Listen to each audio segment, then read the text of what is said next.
Film आ रही है 1 2 3 चा चाचा। आपने तो एक फिल्म थी आपकी कटहल, नेशनल अवार्ड विनिंग फिल्म है, उसमें आपने सौरभ द्विवेदी का रोल किया हमारा। फिर आपके सौरभ जी से बात भी हुई थी मेरी इस बारे में। बताइए, नाम बिल्कुल उन्हीं का ही नेम से, मतलब सौरभ द्विवेदी।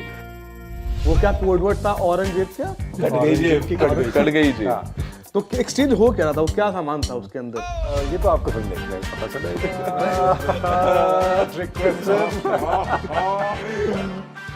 ऐसी कौन सी चीज है लाइफ में जो सब लोग को हंसाती है? मूर्खता के भी कई प्रकार, चरम मूर्खता होती है, परम मूर्खता होती है, विकट मूर्खता होती है, निकट मूर्खता होती है, चटक मूर्खता होती है। शाहरुख, सलमान, ऋतिक तीनों साथ आपने काम किया रिसेंटली। किसका काम करने का तरीका आपको ज्यादा समझ आता है और क्या फर्क है इन तीनों के काम करने के तरीके में? ऋतिक वो हर चीज को बिल्कुल डिफाइन करके और बिल्कुल पिक्चर परफेक्ट के जैसा उनकी पूरी की पूरी अप्रोच है। और सलमान लोग करते रहते हैं, उनके साथ मैंने काम नहीं किया है। उनका जो ऑफ बीट टाइमिंग है वो बहुत इंटरेस्टिंग लगता है। ऑफ बीट टाइमिंग को टाइमिंग बना के सिद्ध करना, ये अपने आप में बहुत बड़ी कला होती है।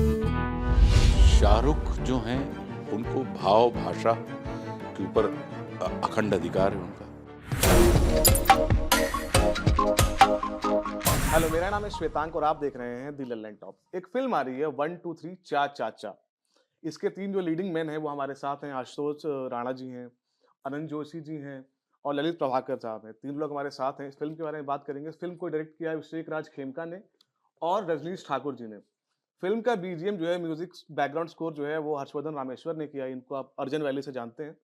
तो जैसा कि आशुतोष जी का रहता है कि उनका हिंदी का तलफ़्फ़ुज़ बड़ा दुरुस्त है, तो सर हमसे कोई गलती हो तो हमको राणा जी माफ करना। तो सर किस बारे में है ये फिल्म? ये एक्शन कॉमेडी फिल्म है और एक जिसको हम ये कहते हैं कि पूरी की पूरी जो यात्रा होती है अपने जीवन की, तो जीवन में कुछ ऐसी परिस्थितियां घटित होती हैं कि बहुत सरल लोगों की कहानी है। इतने सरल कि उनकी सरलता हमको अचानक जटिल आने लगती है। तो सरलता जब बिल्कुल अपने श्रेष्ठतम रूप में होती है तो वो जटिल लगती है। तो ऐसे सरल व्यक्तियों के जीवन में कुछ घटनाक्रम ऐसे घटित होते हैं कि पूरा जीवन उनका 360 डिग्री में रूपांतरित हो जाता है। पता लगा कि किसी अच्छे मंगलमय आयोजन से फिल्म की पूरी कहानी किसी अमंगल की दिशा में बढ़ते हुए वापस मंगल की तरफ बढ़ जाती है। तो एक ऐसी फन राइड है पूरी। जैसा कि हम देख रहे हैं कि एक हिसाब से ऑल बॉयज फिल्म है। इसमें इसमें जितने हैं कि हम अब 1 2 चा चा चा, तो जो चाचा हैं, जो इनकी सबके कष्ट का कारण जो है, इनके कष्ट का कारण जो वो और 1 और 2 हम हैं। So 1 2 चा। हमारे यहाँ भी एक थे आशुतोष चा करके बुलाते थे। हमारे यहाँ आशुतोष हाँ। उज्ज्वल करके एक काम हाँ, करते थे व्यक्ति। बिल्कुल मैं उनको जानता हम हूँ। लोग चचा बुलाते थे अब मैं उनको जानता हूँ। और चाचा नहीं, चचा, आधा च और फिर पूरा चा। ये पूरा चाचा है। हाँ। ये पूरा चाचा है, ये चाचा। एक बड़ी प्यारी हॉलीवुड फिल्म आई थी पिछले दिनों, डकोटा जॉनसन की, चाचा रियल स्मूथ। तो वो बेसिकली उसका बिल्कुल ही अलग कॉन्सेप्ट था, लेकिन नाम बहुत सिमिलर लगा तो मैंने कहा मेंशन कर लेना चाहिए। लगना चाहिए कि हम लोग हॉलीवुड भी देखते हैं। इंटरनेशनल। हाँ, बिल्कुल। तो सर मतलब मेरा पहले आपसे ही शुरुआत करूंगा मैं कि मतलब आप इस तरह के रोल्स में ज़्यादा दिखते नहीं, कॉमिक रोल्स में, और जो इतने फिजिकल कॉमिक रोल्स में आपको मैंने पहले कभी नहीं देखा। जी, मैंने कभी किया भी नहीं और करने की वजह भी यही रही कि विभिन्न किस्म के किरदार हमने किए, श्वेतांक। लेकिन इस किस्म का अतरंगी किरदार मैं अपने जीवन में पहली बार कर रहा हूँ और ये इतना अतरंगी किरदार है कि इस किरदार को खुद नहीं पता कि अगले मोमेंट पे क्या करने वाला है। तो जिसको आप कहते हैं कि अनप्रिडिक्टेबल कैरेक्टर जो होता है, तो ये जो जर्नी एज एन एक्टर हमारे लिए भी ये रही थी कि कैरेक्टर के तौर पे इस कैरेक्टर को खुद नहीं पता कि आने वाले पल में ये क्या घटनाक्रम करने वाला है। और अक्सर देखा जाए तो जितने भी अपने रंग होते हैं, चाहे वो श्रृंगार हो, हास्य हो, वीर हो, वीभत्स हो, निर्वेद हो, जितने भी किस्म के रस होते हैं, ये एक ऐसा किरदार है कि इसमें वो सारे के सारे रस आपको कहीं ना कहीं एक दूसरे के साथ खेलते हुए मिलते हैं। हमारा प्राइमरी फोकस जो है वो कॉमेडी के ऊपर है, हास्य रस के ऊपर है। हंसने के कितने प्रकार होते हैं आप लोगों के हिसाब से? कैसे कैसे हंस सकते हैं? ये भी एक मस्त हास्य था। अच्छा है, करके बताओ। हाँ। एक तो ठहाका, मतलब एक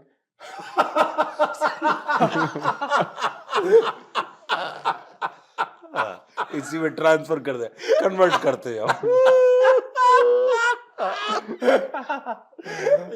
ये दूसरा मैंने खुद ही जवाब दे दिया अपने सवाल का, तो कंटिन्यू करिए, ये तो एक ही प्रकार दिखा क्या है हंसने और मुस्कुराने में बड़ा अंतर होता है। जब हमें किसी की ऊपर की बात समझ में आती है तो हम ठहाक लगा के हंसते हैं, लेकिन जब हमें किसी के अंदर की बात समझ में आती है तब हम मुस्कुराते हैं। ये जो अंतर होता है जीवन में, जीवन की संगति जब विसंगति में बदलती है तो हम जोर से हंसते हैं, और जब जीवन की विसंगतियां संगति में बदलती हैं तो हम मुस्कुराते हैं। तो ये इसलिए आपने देखा होगा कि अपने जितने भी भगवान के चित्र हैं वो आपको ठहाका लगाते हुए नहीं मिलेंगे, वो आपको मुस्कुराते हुए, क्योंकि हमें उनको समझ में आ रहा है कि अंदर तुम्हारे क्या चल रहा है, ये हमें समझ में आ रहा है। ठहाका राक्षस ब्रेन लगाते क्योंकि ऊपर की बात, वो तो अलिफ लैला में भी दिखाते थे ना, मतलब पहले तो उनकी एंट्री वैसी होती थी। ऊपर की बात। कोबाल्ट ब्लू में आपका काम मुझे बहुत अच्छा लगा था, वो फिल्म भी बहुत प्यारी थी, लेकिन आपका काम बहुत पसंद था। ये कॉम्प्लीमेंट था कि मैंने रखा था सवाल में कि भूल ना जाऊं इसलिए। मेरी पहली फिल्म। अच्छा, बड़े बहुत प्यारा काम था आपका, ओवरऑल फिल्म भी बहुत प्यारी थी वो। तो मतलब आपने तो एक फिल्म थी आपकी कटहल, नेशनल अवार्ड विनिंग फिल्म है, उसमें आपने सौरभ द्विवेदी का रोल किया है। हाँ, उस रोल की तैयारी कैसे की? ये इसमें ज्यादा इंटरेस्ट है इवन हमारा। आपके सौरभ जी से बात भी हुई थी मेरी इस बारे में कि बताइए नाम बिल्कुल उन्हीं का ही नेम से एक मतलब सौरभ द्विवेदी, और कटहल तो खैर मतलब नेशनल अवार्ड भी ले गई और बहुत प्यार मिला उसको, और उस किरदार को भी बहुत प्यार मिला, और तजुर्बा भी बहुत अच्छा रहा उस फिल्म के। उसके बाद आपका फिर वो आया 12th पास, 12th फेल, पास तो मैं कर रहा हूँ। पास फिल्म पास हो गई, लेकिन वैसे फिल्म पास हो गई, लेकिन हाँ 12th फेल। तो उस मतलब जो कैरेक्टर था प्रीतम पांडे जी, वो फिल्म, वो चीजें कैसे वर्कआउट होती है? मतलब मुझे एक बार समझना होता है, क्योंकि जो किस तरह के कैरेक्टर्स होते हैं अमूमन देखा जाए उसको, तो वो हीरो का दोस्त टाइप का कैरेक्टर है। जी। उसको मतलब कैसे चेंज, डिफरेंट कैसे बनाए, उसको अलग कैसे करें? आई थिंक आपने कैसे किया? मुझे बहुत ज़्यादा एफर्ट्स नहीं करने पड़े उसको अलग बनाने के लिए, क्योंकि वो लिखा अपने आप में बहुत ही अलग तरह से। वो एक टिपिकल हीरो का दोस्त नहीं था, वो एक कहानी का सूत्रधार था 12th फेल के। और तो प्रीतम पांडे वो व्यक्ति हैं जो अनुराग पाठक हैं असल में, जिन्होंने एक किताब लिखी 12th फेल मनोज कुमार शर्मा जी के ऊपर, और बस अनुराग पाठक जी का नाम जो है उसमें बदल दिया गया, प्रीतम पांडे लिखा गया। तो उसमें तैयारी तो, क्योंकि Vidhu Chopra as a director और राइटर, उन्होंने इतना ज़्यादा विस्तार में हर किरदार और उसकी नुएंसेस लिखे हुए थे कि उसमें हमें बहुत ज़्यादा काम नहीं करना पड़ा। I just had to follow what my director had to tell, और उनका बस स्टेप बाय स्टेप मैं फॉलो करता गया, और ऑडियंस को अच्छा लगा। आपको कैसा लगा जो निकल के आया? बहुत अच्छा लगा। आई थिंक मुझे ज़्यादा खुशी हुई जब मैंने ऑडियंस का रिस्पॉन्ड देखा, क्योंकि जब मैंने पहली बार अकेले में फिल्म देखी थी तो मुझे वो हमेशा कुछ ना कुछ कमी है, इसमें गुंजाइशें नज़र बहुत आती हैं, सेल्फ क्रिटिकल। हाँ, पर जब मैंने फिल्म ऑडियंस के साथ बैठ के थिएटर में देखी तो उनके रिएक्शन, उनका इन्वॉल्वमेंट फिल्म में देखने के बाद मेरा नज़रिया ही बदल गया फिल्म की तरफ। तो इस फिल्म में कैरेक्टर का क्या नाम है? इस फिल्म में सड्डा। चड्डा? चड्डा नहीं, सड्डा। सड्डा। और ये कहाँ के कैरेक्टर्स हैं? ये कहाँ पे सेट है ये ये फिल्म? बिहार के किरदार है। अच्छा। और चाचा जी का भले मैं पड़ोसी हूँ, लेकिन सबसे ज्यादा मैं रहा चाचा जी के साथ में, तो सबसे जमीनी किरदार ये है। ये अमेरिका चले गए, संजू। मेरा सबसे इतनी कहानी चली गई आगे? हाँ, ये आपने कहा था ना इंटरनेशनल बनाना है कहानी। हाँ, वो चाचा रियल स्वीट से याद आया। तो इंटरनेशनल है। आपकी कैरेक्टर का नाम है? संजू। आप तो मोस्टली मराठी फिल्मों में काफी आपने काम किया है, तो जो मराठी फिल्म का जो होता है जैसे काम होता है वहाँ पर, हिंदी सिनेमा में जैसे काम होता है, उसमें आप बुनियादी फर्क क्या पाते हैं? कितना चेंज है और किस लेवल के चेंजेस होते हैं? मुझे वैसे कोई फर्क नजर नहीं आता लोगों के सिवा, मतलब किन लोगों के साथ आप काम कर रहे हो, बस वही फर्क है। बाकी तो मुझे लगता है कि सबसे ज्यादा बड़ा फर्क यही है कि पैसे, कि एक रीजनल सिनेमा जिन पैसों में बनता है, उसका जो बजट होता है, और एक हिंदी फिल्म जिस बजट में बनती है, और जो जितने लोगों के मतलब पास पहुंचती है अंत में, क्योंकि रीजनल सिनेमा अब जाके मुझे लगता है कि कोविड के बाद जब सबटाइटल्स की हमें आदत हो गई है तो उसका एक्सपोजर बढ़ गया है, वरना मुझे लगता है कि एक रीजनल सिनेमा ज्यादा लोगों के साथ पास नहीं पहुंचता है, तबकि हिंदी फिल्म पूरे भारत में हर जगह पे देखी जाती है, तो उसका एक ऑडियंस बढ़ जाता है। तो ये पिछले दिनों हमारे यहाँ सुबोध भावे जी आए थे, तो उनसे हम बात कर रहे थे, तो उनसे पूछा कि मतलब कौन सी चीज है जो मराठी सिनेमा में भी मिसिंग है, तो उन्होंने कहा कि हमारा भी पैन इंडिया जाना बाकी है। हर इंडस्ट्री जा चुकी है, मलयालम सिनेमा एक वहाँ फँसा हुआ है, लेकिन हम्म। मलयालम सिनेमा और मराठी सिनेमा दोनों में सिमिलैरिटी है कि दोनों में लगातार काफ़ी अच्छा काम हो रहा है। बस उनका वो है कि उनके पास एक वो लैंडमार्क होता है ना एक फ़िल्म, एक बड़ी फ़िल्म जो उनको मेनस्ट्रीम में ले जाए प्रॉपर्ली। मुझे लगता है उसके लिए ना बहुत सारी चीजें और भी मायने रखती है, जैसे कि मराठी सिनेमा जो है वो मुंबई में ही है, हुँ। ठीक है, महाराष्ट्र में है। तो हमारी डायरेक्ट कंपटीशन बॉलीवुड के साथ है, जो साउथ की फिल्मों की डायरेक्ट कंपटीशन बॉलीवुड के साथ नहीं है। बॉलीवुड जो देखने वाला ज्यादातर लोग है महाराष्ट्र के, वो मराठी लोग ही है। हुँ। तो मतलब उनकी प्रायोरिटीज जो है वो, उनकी कोई गलती नहीं है उसमें, क्योंकि वो अपब्रिंगिंग का भाग है उनका, वो पार्ट है उसका वो कि वो बॉलीवुड पे ही पले-बड़े हैं। बचपन से ही वो देखते आए हैं हिंदी फिल्में। नहीं, और जैसे हिंदी फिल्म अगर देखें तो कोल्हापुर से शुरू हुई है। जिसको जिसको आप बॉलीवुड कह रहे हुँ, हैं, हुँ, हुँ। दादा साहब फाल्के कहाँ गए? हाँ। तो कोल्हापुर से आपने अगर सिनेमा बनने की जो प्रक्रिया हमारे देश में है, हुँ। यहाँ पे कोल्हापुर और वहाँ पे मद्रास, हुँ। जो पहले का मद्रास, हुँ। अब चेन्नई हम कह रहे हैं।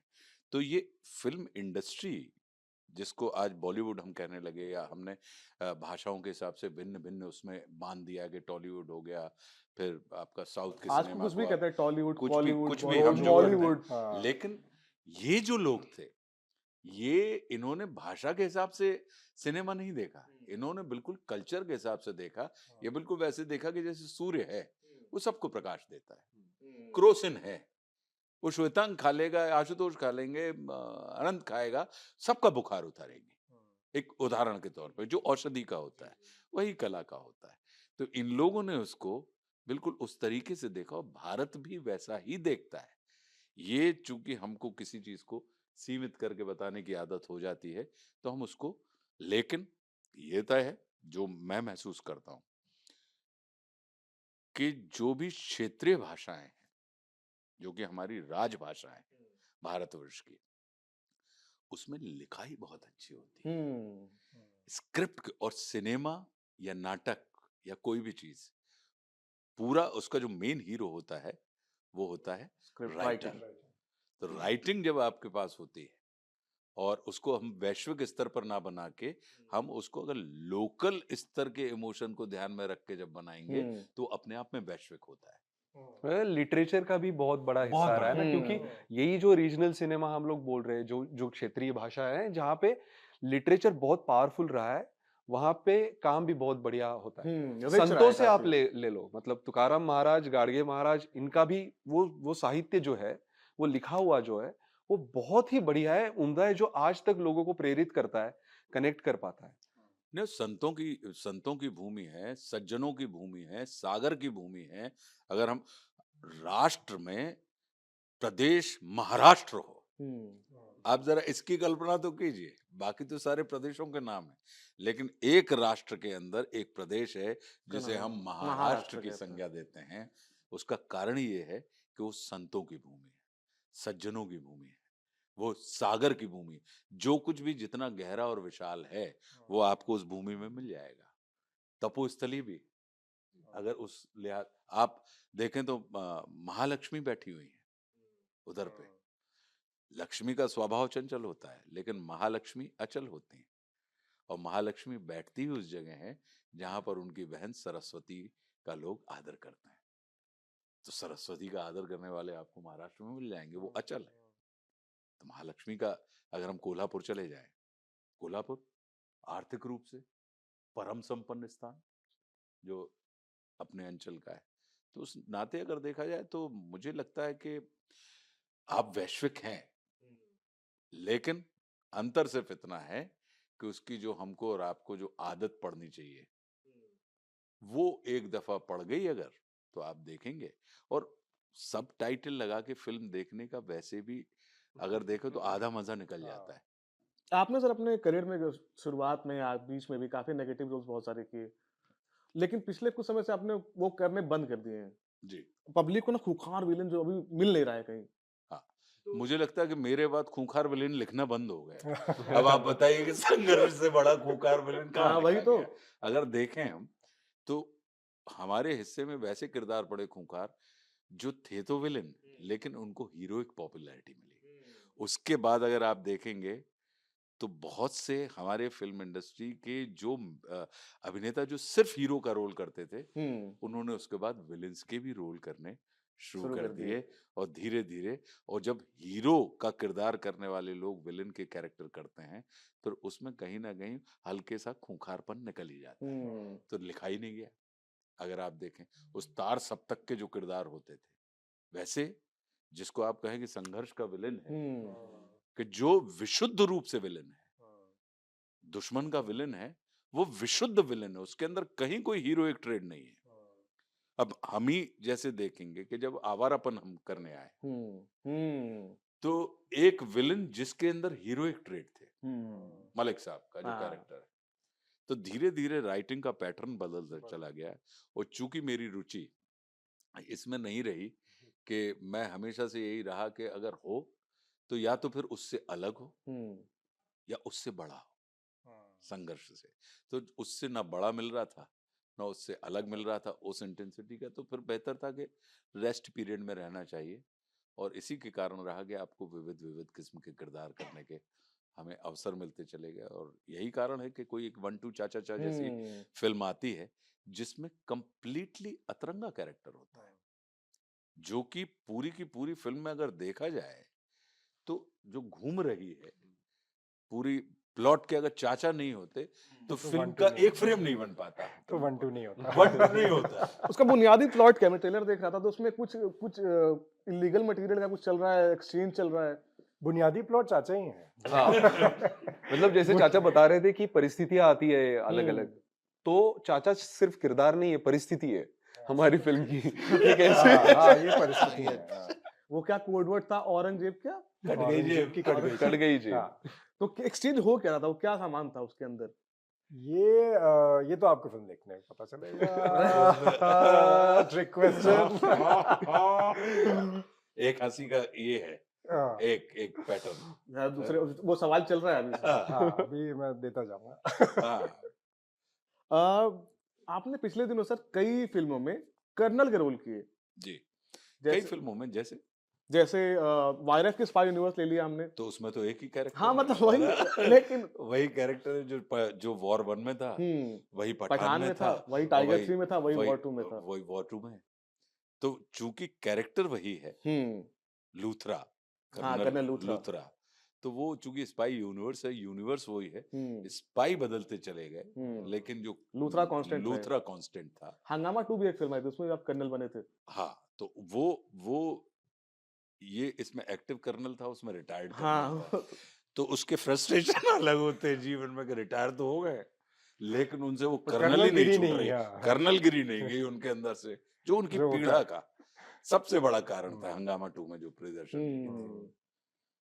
आप लोग ऐसे फन करने के लिए क्या करते हैं कि चलो फन करते हैं, कुछ काम नहीं करना, फन करना है ऑन सेट या ओवरऑल कभी भी लाइफ में सेट पे कुछ भी मेरे फन लिए तो करने के काम लिए? ही फन है, मतलब मैं काम ही फन करता हूँ यार। आप टेम्पलेट आंसर दिया आपने। हाँ, नहीं यार, लेकिन सच में मतलब मुझे मेरा मेरा काम काम ही बहुत काम फन नहीं है। ये लगता। ऐसे लिख के आएगा, मेरा काम मेरे लिए, काम ही मेरा फन काम है। ही फन है। ललित प्रभाकर। फिर तो आपने फन के माहिर हुए आप। फन करने के लिए क्या करते हैं आप लोग? फन मैं आज फन ऑन करने सेट का इन मन दोनों से बात कर लेता था। फन है। और वो ऐसा सेट पे नहीं है फिर? फन करने वरना मैं डांस एक तरह का एक फॉर्म है फ्लामिंगो, मैं वो सीखता हूँ, तो कभी फन के लिए बस वही फन है। मैं लिखता हूँ, हाँ मैं लिखता हूँ और पढ़ता हूँ, मुझे उसमें परम आनंद आता है। और इसी का कारण रहा कि हमारी अभी तक 3 किताबें आ गई और एक को साहित्य अकादमी पुरस्कार भी मिल गया, तो वो हमारे आनंद का विषय है। आपको कभी नहीं लगता है कैसे कर लूं? हाँ, नहीं, वो सब अगर देखा जाए तो वो परमात्मा की कृपा है, गुरुदेव भगवान की। आनंद जी, आपने अजय में योगी आदित्यनाथ जी का रोल किया था, तो कभी उनसे मिलना हुआ रोल के मिलना सिलसिले नहीं में? हो पाया उनसे, नहीं। तो ये प्रिपरेशन की फिर कैसे होता है? यूट्यूब इंटरव्यूज इंटरव्यूज सारे में तो फिर वीडियोस। अब इंटरव्यूज में तो फिर ऊपर ऊपर की पर्सनैलिटी पता चलती है। हाँ मतलब लेकिन मठ से काफ़ी कुछ मदद हुई थी, क्योंकि मैंने जो किरदार किया वो उनकी राजनीतिक यात्रा से पहले का किरदार है। उनकी शपथ लेते ही कहानी ख़त्म हो जाती है, तो वो जो उनका संन्यस्त जो पार्ट है वो मैंने निभाया, तो वो उस दौरान मठ ने बहुत मदद की।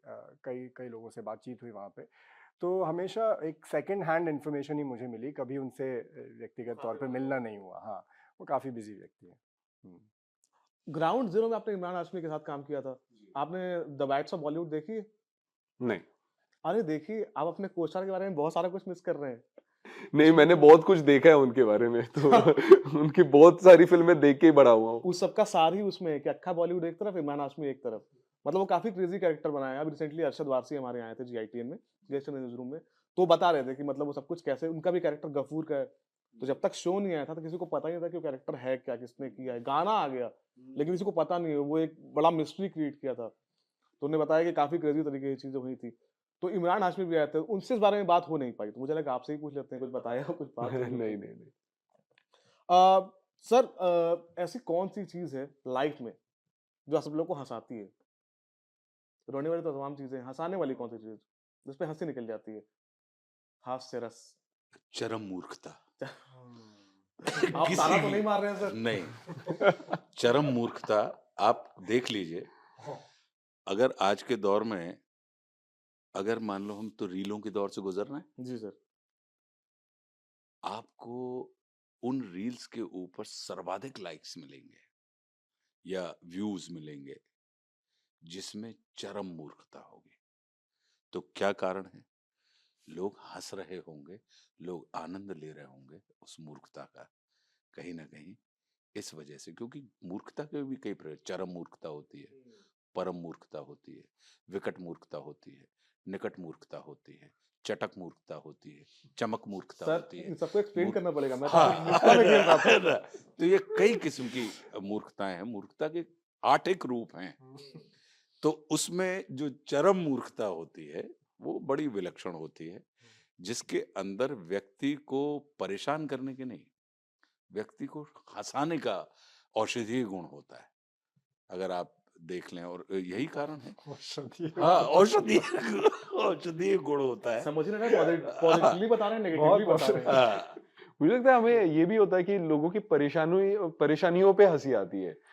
कोई गिर गया तो हंसने लगे। हाँ मतलब नहीं, अब ये नहीं, बड़ा हल्का हास्य है। नहीं नहीं, ये कौन सा है सर? ये मुझे लगता है किसमें आएगा बचपन सर? से ये निकट मूर्खता निकट है। मूर्खता। हाँ, ये बड़ा हल्का हास्य है। बदतमीजी है। हाँ, कि नहीं मतलब कोई आदमी जा रहा है और पता लगा कि गंदे कपड़े हो गए, उसके बाजू से गाड़ी गई और चींटे पड़ गए।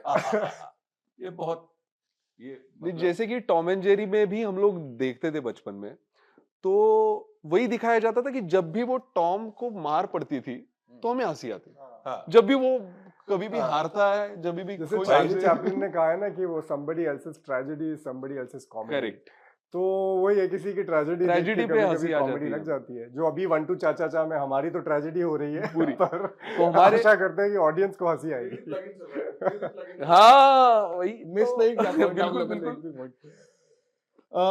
आपने सर स्पाई यूनिवर्स में काम किया है। ऋतिक रोशन के साथ आपने बैक टू बैक पिछले दिनों 2-3 फिल्में कर ली। वॉर 2 की, वॉर की थी, फिर फाइटर में भी छोटे से रोल में आप नजर आए थे। शाहरुख के पठान में आप दिखे, सलमान की टाइगर 3 में पोस्ट क्रेडिट सीन ही था। तो किसका एक्सपीरियंस कैसा रहता है काम करने का? जैसे आप अभी एक चाचा ये कर रहे हैं, आप 1 2 3 चा चा चा, फिर आप उस तरह की फिल्मों में काम करते हैं। बहुत अच्छा। क्योंकि मेरी एक अच्छी मतलब ये कहें कि वरदान है कि मुझे मेरे को एक्टर्स जितने भी होते हैं उनके साथ बड़ा अच्छा हमारा रैप होता है। क्योंकि हम काम के स्तर पर इतने जुड़े होते हैं, हम्म। और चूंकि ये मेरा अपना टेम्परामेंट है कि मैं इज्जत देने में विश्वास रखता हूँ, मेरा बिल्कुल भी हुज्जत करने में विश्वास नहीं होता। और हमारा ये मानना है कि काम ये सोलो एक्टिविटी नहीं है, ये ग्रुप एक्टिविटी है। हम्म। तो हर आदमी का, क्योंकि हॉकी अगर मैच है तो कोई एक खिलाड़ी के मास्टरपीस होने से मैच नहीं जीत सकते। सबका, जो सेंटर फॉरवर्ड खेल रहा है और जो पता लगा कि साइड कॉर्नर में खड़ा हुआ है, उन सबको एक सिंक में कहीं ना कहीं होना पड़ता है। तो ये हमारे ऊपर कृपा है गुरुदेव भगवान की कि जितने भी लोग मिले और सबका काम करने का तरीका बहुत अलग है। हम्म। और चूंकि इज्जत का आदान प्रदान दोनों तरफ से होता है, अगर ये भी है तो मुझे नहीं लगता कि जब हम 1 2 चा चा चा कर रहे होंगे तो कभी वॉर आई होगी या कभी पठान आई होगी या कभी पृथ्वीराज चौहान आई होगी हम्म। कि आप वाईआरएफ के साथ कर रहे थे या करण जौहर के साथ वो बिल्कुल नहीं आई। वो 1 2 चा चा चा ही रही। और हमारे लिए अनंत हैं, ललित हैं या हर्ष है या जितने भी एक्टर्स हैं, मैं ये मान के चलता हूँ कि ये सब उतने ही कैलिबर के एक्टर हैं। अंतर इतना है, अवसरों कोई किसी को अवसर मिल गया, उसने अपना बहुत अच्छे से दोहन कर लिया, और कोई अवसरों की प्रतीक्षा में है। टैलेंट, परमात्मा सबको टैलेंटेड बना के भेजता है। वो तो सिर्फ क्या आशुतोष राणा, आप बड़े ब्रिलियंट हैं, आपको मौका मिल गया आशुतोष, दिखा लोगों को, दिखाने का मौका और मिला। आपने उस मौके का सदुपयोग कर लिया। इस वजह से आपकी प्रतिभा को लोग प्रोत्साहित करने लगे, परिष्कृत करने लगे, उसको पारितोषिक देने लगे। लेकिन अगर आप ये कहें कि आप ही ब्रिलियंट हैं, नहीं, और कई ऐसी प्रतिभाएं हैं जो उस अवसर की प्रतीक्षा में निरंतर अवसरों के दरवाजों पर नॉक दे रही हैं।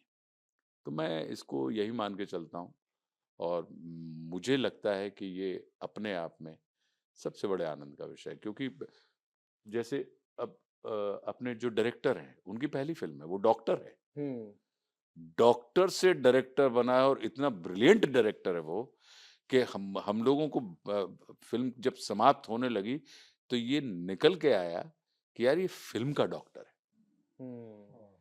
अदरवाइज एमबीबीएस डॉक्टर, उसके दिमाग में क्लैरिटी, आपको पता लगा कि कुछ चीजें करके बड़ा आनंद आया और आपको लगा कि बहुत अच्छा है यार, लेकिन वो आके बता रहा है कि सर एक और इधर पे थोड़ा सा लेना है। अब उसी एनर्जी को दोबारा क्रिएट करना आपके लिए एग्जॉस्टिंग हो सकता है, लेकिन इरिटेटिंग नहीं होता था।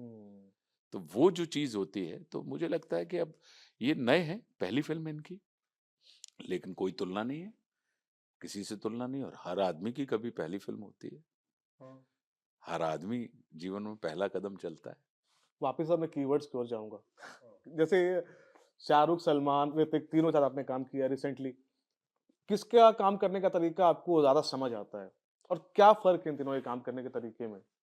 देखिए, शाहरुख जो हैं वो उनको भाव भाषा के ऊपर अखंड अधिकार है उनका, और अखंड अधिकार होने के कारण, और अच्छा, और उनकी यात्रा दिल्ली से मुंबई की है, तो निश्चित रूप से उनके जीवन का जो दर्शन है, जीवन अनुभव से ही बनता है, और अनुभव मिलता है कितने लोगों से आप, कितने किस्म के लोगों से आप अपने जीवन में मिल रहे हैं।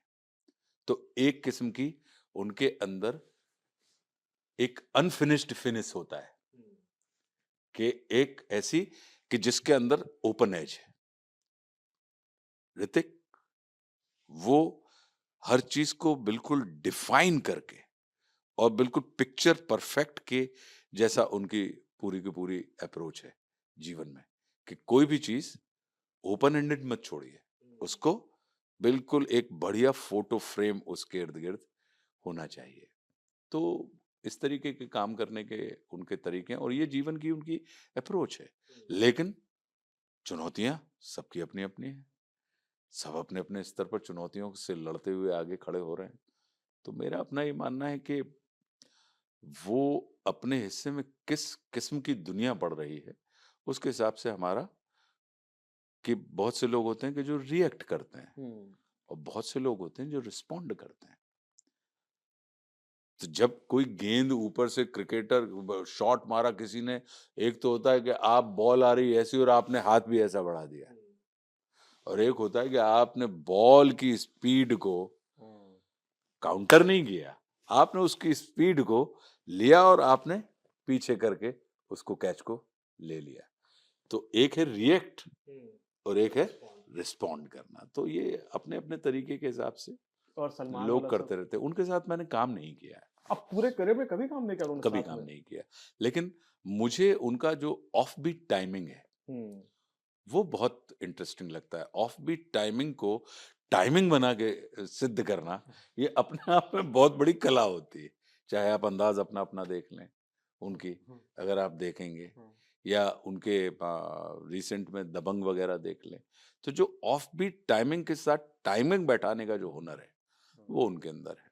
तो मैंने उनके साथ कभी काम नहीं किया है अभी तक। आप लोगों ने लास्ट क्या-क्या देखा है? रिकमेंडेशंस जो हमारे होते हैं, आप लोगों ने ऐसा क्या देखा पिछले दिनों जो आपको अच्छा लगा? ये हमारा आखिरी सवाल रहेगा। आप लोग रिकमेंड करना चाहें कुछ जो आपने देखा हो, आपने पढ़ा हो? मैंने लास्ट दरअसल ललित की फिल्म देखी मराठी, आर पार। आर पार।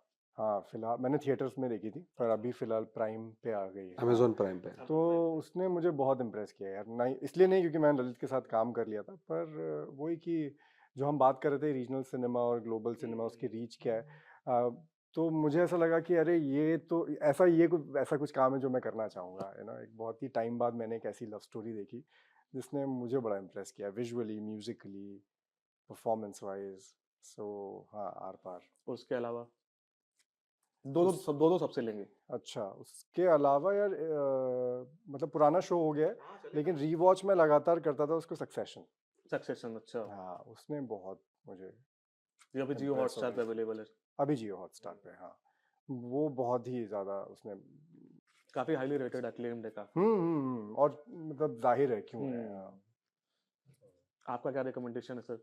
मैंने बहुत ईमानदारी की बात है कि मैं हमारे राम के शो में लगा रहा और मुझे कुछ भी देखने का अवसर नहीं मिला पिछले 2 साल से। अच्छा। और जो फ़िल्म मैंने देखी है वो 1 2 चा-चा-चा जो अब रिलीज़ होने वाली है, तो मैं ये रिकमेंड करूँगा कि आप ये ज़रूर देखिए। ये आ रही है 16 जनवरी को। ये 16 जनवरी को आ थिएटर्स रही में। है थिएटर्स में। और दूसरा मैं रिकमेंड करूँगा कि आप हमारे राम, मेरा जो महानाट्य है, उसको अपने जब भी कभी आपके शहर में आता है, उसे ज़रूर देखें। तो अभी इधर आने वाला है कभी नियर फ्यूचर में? अभी हम 7 और 8 तारीख को दिल्ली में कर रहे हैं, उसके बाद 23 और 24 को दिल्ली में कर और रहे ये हैं कहाँ जनवरी, दिल्ली में कहाँ हो रहा है कमानी फिल्म? थिएटर। कमानी थिएटर में हो रहा है। ठीक बाकी है। तो नहीं तो पूरे देश भर में हम इसके 380 शोज़ अभी तक कर चुके हैं। और चूँकि एक दिन में हम 2 शो करते हैं और अपने आप में वो महागाथा है, उस महागाथा को करना और उसका इतना अच्छा रिस्पॉन्स मिलना कि इतने कम समय में 380 शो हो जाएँ, तो ये थिएटर की दुनिया में अपने नहीं, आप में हाँ, एक कीर्तिमान है, एक्सेप्शनल, रिकॉर्ड है। हाँ। और टिकटें बहुत महँगी हैं, इसके बाद भी अपार जन-समर्थन मिलता है और टिकटें महँगी रखनी ही पड़ेंगी क्योंकि 148 लोगों की टीम है हमारी। 148 लोग एक साथ वहाँ पर मौजूद रहते हैं, उनको ट्रैवल इसलिए हमें एक दिन में 2 शो करने पड़ते हैं। तो अगर उस लिहाज से देखा जाए तो मैं निश्चित रूप से कहूँगा और मैंने अभी पिछले 2 साल से सिर्फ़ एक हमारी चूँकि ये फ़िल्म है, तो ये तो हम लोगों को देखनी ही है, डबिंग भी करनी पड़ती है बीच-बीच में। तो मैं ये रिकमेंड करूँगा कि आप 1 2 चा-चा-चा देखें और दूसरी कृति है हमारे राम। ललित? मैंने एक मलयालम फ़िल्म देखी नेटफ्लिक्स पे, मुझे माफ़ करना मैं उसका नाम नहीं अच्छे से प्रोनाउंस कर पाऊँगा। लेकिन 96 जो फ़िल्म थी उसके जो डायरेक्टर थे उन्होंने की थी मेघल प्रेम कुमार। मियागन। करेक्ट, अरविंद स्वामी और करेक्ट, कार्तिक करेक्ट, उसके अंदर है करेक्ट, ना? करेक्ट। वो हाँ। मुझे बहुत ही अच्छी लगी, मैंने 2 बार देखी वो। वो एक उ उस क तरह की फ़िल्में जो मैं करना चाहूँगा, इस तरह का काम मैं करना चाहूँगा। मैंने उसके इंटरव्यूज़ भी देखे कि कैसे वो फ़िल्म शूट की गई, क्या माहौल रहता था सेट पे, तो वो मैं चाहता हूँ कि इस तरह का काम मैं कर पाऊँ। और एक फ़िल्म मैंने देखी मूवी पे the humanist vampire seeking consent of suicidal person, ये फ्रेंच फ़िल्म है, जिसका ह्यूमर मुझे humanist vampire the humanist vampire seeking consent of suicidal person. Suicidal person. किताब है? नहीं, फ़िल्म है। लेकिन वो बहुत ही टेढ़ा ह्यूमर था इसका। And fiction. हाँ, हाँ, वैम्पायर फ़िल्म है लेकिन ऐसी वैम्पायर फ़िल्म मैंने नहीं देखी। हाँ। बहुत ही सही, बहुत दिनों बाद ऐसी कोई फ़िल्म देखी, तो हाँ। ये मैं चाहूँगा कि लोग देखें। चलिए रिकमेंडेशन हो गया तो इन लोगों की फ़िल्म है 1 2 3 चा-चा-चा जो 1 2 चा-चा। चा-चा-चा। वजह 1 2 3 नहीं 1 है। 2 नहीं, चा-चा-चा। 1 2 और चा-चा-चा यही ढाई ढाई है, 3 नहीं है। तो ये फ़िल्म जो है ये आ रही है 16 जनवरी को थिएटर्स में, तो जाइए और आप लोग देखिए और हम भी कोशिश करते हैं कि हम भी देखें और रिव्यू आपको लल्लन टॉप के चैनल पे मिलेगा। मैं हूँ श्वेतांक और आप देख रहे हैं लल्लन टॉप। शुक्रिया।